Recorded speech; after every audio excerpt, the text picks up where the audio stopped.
hear that? That haunting tone bellowing out through your speaker? That is the sound of The Lighthouse. The Lighthouse was directed by Robert Eggers and stars Willem Dafoe and Robert Pattinson as two lighthouse workers in the 19th century who are stuck together at a lighthouse in the middle of the ocean. This is one of the weirdest films I've seen all year, and I really want to discuss this in depth, so the first part of this video is going to be a spoiler-free review. After my score, I'm going to go into full spoiler analysis mode, but I'll warn you once we get to that portion. So first of all, I think I have to applaud Robert Eggers for being a truly bold filmmaker. Hold on, one moment. This movie is one giant risk. It's a black and white movie. They shot on location and used lenses from the 19th century. I mean, my God, does that not sound like the most rage-inducing set of all time? Its aspect ratio is nowhere near widescreen, which not only gives the film a unique visual aesthetic, but also does so much for the feel of this movie. Not only are all the shots so focused and precise, but you feel cramped up while watching it. The score is haunting, along with the sound of the lighthouse itself, which, as I mentioned earlier, is truly mesmerizing. There is a legitimate feel to this movie, and it's unlike any horror movie I've seen in a long time. And I of course have to mention the performances. Pattinson and Dafoe deliver two of the best performances I've seen all year.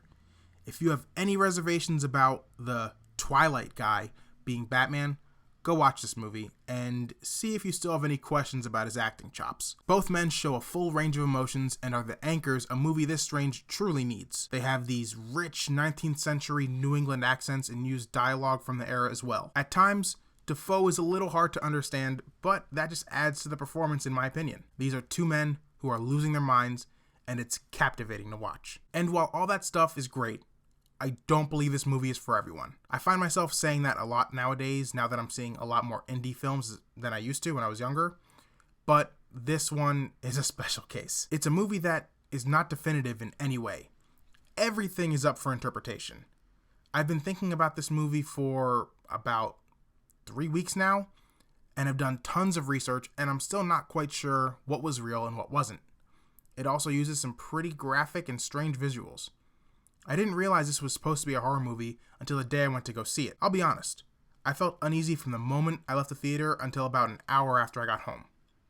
If any of that stuff sounds like it's not your bag, that's totally fair. I personally didn't even know if I liked the movie at first. That uneasy feeling I had after really made me question it, but after discussing it with a friend of mine, maybe that's the point. I think what I appreciate the most about this film is how different it is. We have more movies released per year now than ever before. Not too long ago, I reviewed 2 movies back to back with similar premises. It's just refreshing to get to witness true original filmmaking. I think The Lighthouse is one of the most creative movies I've seen all year. It lingers with you, it's effective in every way it should be, and I'm going to give it the score of 9.5 out of 10. Alright, so, spoiler warning, I'm about to go into full analysis portion of this video. I believe this film ultimately is about the quest for power. On multiple levels, power is present throughout the story. The first place we see a struggle for power is between the two men themselves. At first, Pattinson's character is fine with having a superior because he's just trying to make an honest living and start fresh in his life. However, Dafoe attempts to abuse this power and dominate Pattinson. This causes the power struggle to begin and winds up tearing the men apart. The second instance of power is the power of the lighthouse. This one is really up for interpretation because it could be either a literal or metaphorical power. Whichever it is, the lighthouse is a source of power for Dafoe, and Pattinson craves it throughout the film until he can't take the suspense anymore and reaches into the light. The power winds up being too much for him, and it costs him in the end. I actually take a lot of this film at face value. I believe Dafoe's character was an actual keeper of the lighthouse. I think he was appointed by the god of the sea. Once Pattinson killed him and took the power of the lighthouse for himself, he was sentenced to purgatory, just like Prometheus. But that's just my view of the film. If you have any other theories or thoughts on The Lighthouse, let me know in your comment section down below.